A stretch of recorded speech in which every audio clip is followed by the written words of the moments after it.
We dismiss history at our peril. Liberty Nation Radio with Mark Angelides. Hello and welcome to Liberty Nation Radio, heard coast to coast on the Radio America Network. I'm your host, Mark Angelides. On today's special edition, we are talking swamp draining and SCOTUS, and a lot more besides. Remember, Liberty Nation Radio is sponsored by Liberty Nation, where you can access podcasts, breaking news, analysis, and a range of biting and brilliant shows to whet your appetite for freedom and your fondness for the great American Constitution. Let's get started. And here we are on Liberty Nation Radio. I'm Mark Angelides, and we're joined by Liberty Nation's editor-at-large, Jim Fite. Thanks for being here, Jim. Thanks for having me, Mark. So, Jim, tell me, in the wetlands of Washington, D.C., is the swamp getting any drier? Seems like it is a little bit, yeah. We've got another round of federal worker cuts. Like I hate to say firings because some of them are, they took the buyout, which is basically a paid early retirement. Sure. Yeah, so there's you did a piece on the pages of libertynation.com this week that described there's a further tranche of cuts to the federal workforce. But and this one was really quite interesting because it also, for the first time, apparently, although we're not entirely sure because it's such a covert secret thing, apparently there's something happening with the CIA. What's that? What's that all? Yeah, so the CIA is reportedly, and this report originally came out in the Washington Post, and it was cited, it was unnamed government officials, of course. As always, yeah.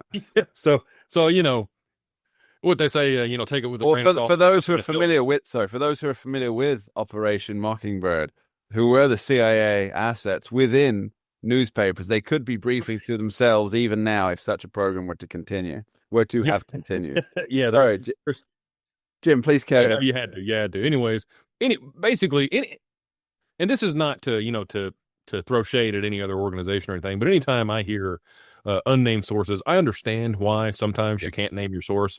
But at the same time, the first thing that comes to my mind is take anything you hear about this with a grain of salt and a shot of penicillin. You're right. But anyway, so allegedly, somewhere in the vicinity of 1,000 people will be cut from the CIA and the National Security Agency, and maybe some other intelligence agencies. That's vague.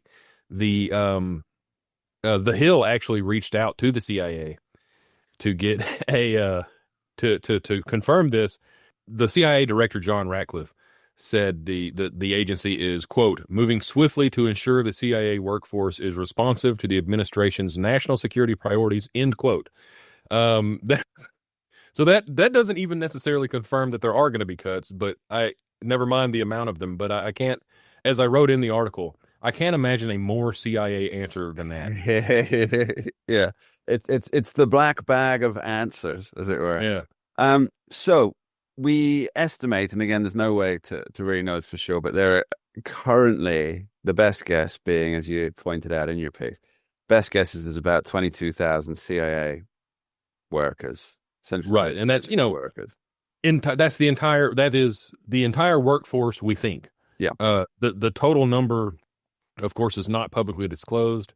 Nature of the gig, I suppose. But also, this isn't necessary. That doesn't mean there's 22,000 secret agents, James Bonds out there, and whatnot. Well, there's only one James Bond, right? Well, I know, right? Yeah, he's six now. I mean, all right, now. Yeah.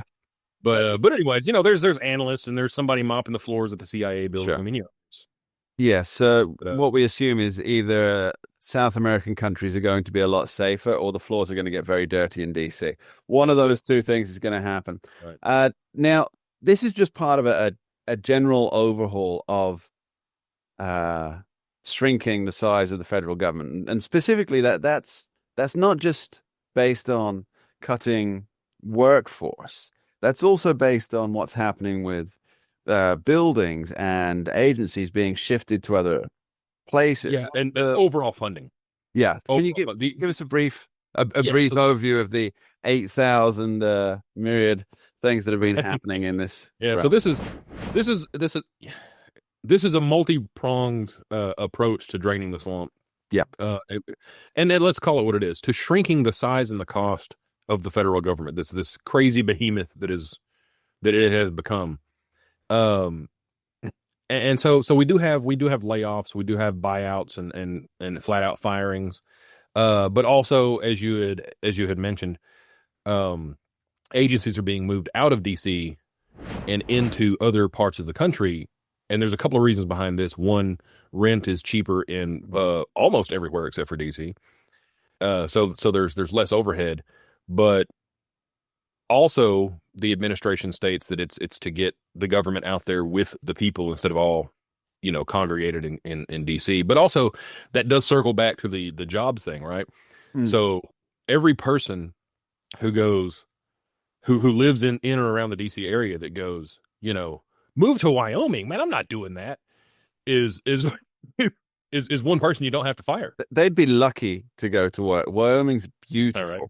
And DC, DC lacks the character of Wyoming in terms of its natural beauty, I think. Yeah, it's I don't there's an old the Garfield the cat. There's an old joke from a Garfield cartoon that says Wyoming is a native word for the big nothing, and which I'm sure for the perspective of a lot of swamp denizens, swamp critters, if you will, that's exactly right. It's out in the middle of nowhere. I don't want to go there. To me, that's great, but yeah.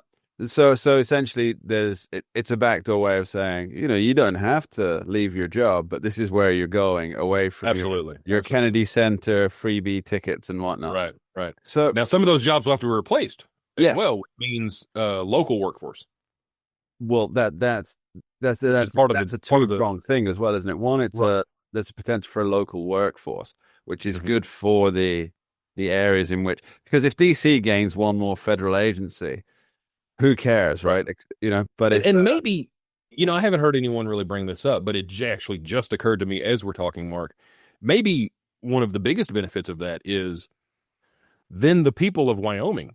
There's no agency that's specifically moving to Wyoming. Sure. Whereof that was a state that we love Wyoming. Why not make an example? Yeah. But anyway, so for every job that is replaced by somebody in, Wyoming or Texas or Arkansas or Missouri or whatever, that's one more part of the massive machine of the federal bureaucracy that is Joe Blow from down the road and not a career politician or a career bureaucrat from the Beltway. Well, that was the second point I was about to make. You're absolutely right. Yeah, but you're not reading about that in any of the other media stories. Of course. Yeah. It's one of those things that until you kind of delve into what are the side quests, as it were, of what's happening in the draining of the swamp, you don't realize these things are happening. And of course, there's a savings there as well, because as mentioned, Joe Blow from Wyoming, Arkansas, there's probably not the same pay band as or the extra allowances for living in Washington, or danger money, as I like to call it. Yeah, right. There you go. Yeah, the base pay is probably going to be the same. Yeah, because all the federal jobs that I'm working, sure, they're all a chart pay schedule. But yeah, like any sort of allowance that may be built in for the fact that you're living in one of the most expensive cities in the country, if not the world, you don't have that. That's some expenditure saving there. So we're going to continue this conversation about the draining of the swamp, how it's going, and where it's headed after this short break. Don't go anywhere. We dismiss history at our peril. Liberty Nation Radio with Mark Angelides.